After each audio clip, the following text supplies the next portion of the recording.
Welcome to day one of the 2016 U.S. Corn Belt Crop Tour. My name is Juan Agostino, Chief Commodity Strategist with Farms.com Risk Management. It's June 25th.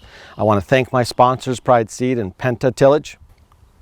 We're in the state of Ohio. We're traveling, we're on Highway 6, just traveling south. We're east of Highway 75, and we've got a cornfield behind us here, and there's another wheat field over there that's just about to be harvested, although the harvest here is at 0% for the state of Ohio. And then we got some beans across the road.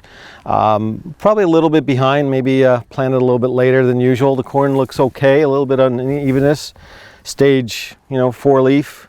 I don't see any heat stress or any disease issues at this point. Now 2016 has started off interesting. We had some really good prices, and all of a sudden we've taken away the weather rally, the demand rally, and now we've got this Brexit where the UK has decided to leave the EU, causing some global growth, recession fears.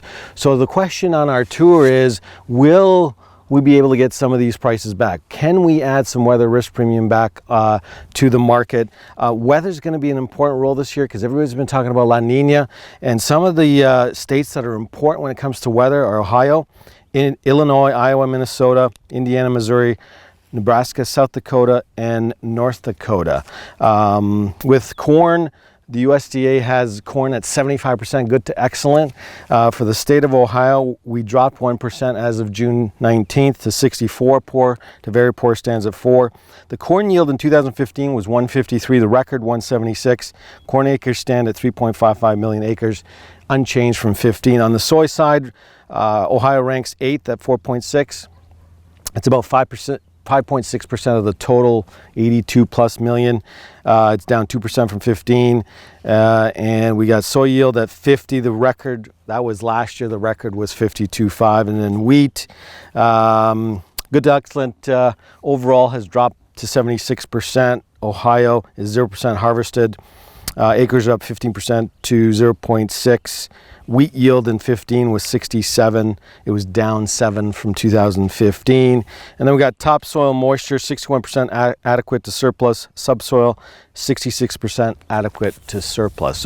So far, I'm not seeing any issues here in Ohio. It's a nice sunny day.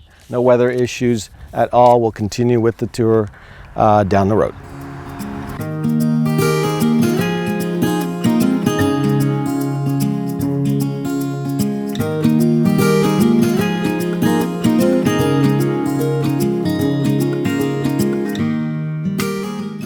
We're traveling further south into the state of Ohio. We're on Highway 47, just west of Highway 75, near Sidney, Ohio. And you can see a bean field here. As we travel further south, the crops are a little bit further ahead than the north. But farmers have been complaining, U.S. farmers have been complaining about dealing with weeds, and you can see in the distance that there's some weed pressure here in this field. And then we got a cornfield across the road.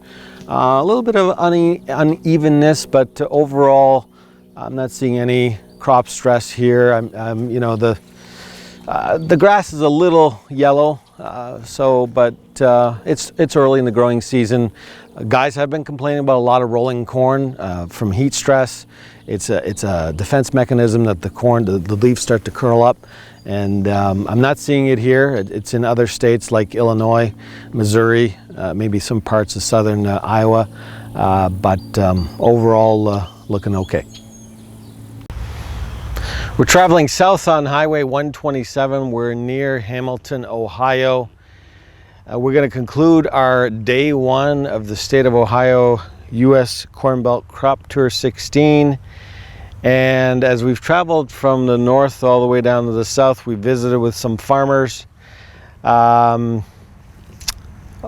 the corn down here looks a lot better, some of the best we've seen traveling through the states. But after 5 years of doing this, the corn is behind. There's been some years where the very south of Ohio can tassel by either now or through, by July 4th. So I'm going to rank corn as a 6. It's a little bit behind, could be further ahead.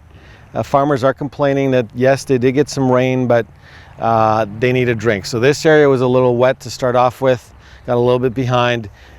They finally got the heat units and the corn's looking better, but it could be further ahead. Over the next 2 weeks, I don't see any rain in the forecast. That's the problem. This crop will probably start to pollinate about mid-July, and that's when that extreme heat is expected to come in. So something to keep an eye on. As for the beans, I think the beans are probably a little bit better shaped than the corn. We're going to rank the corn a 6 out of 10 for this time of the year, and a 7 out of 10 for the beans in the state of Ohio.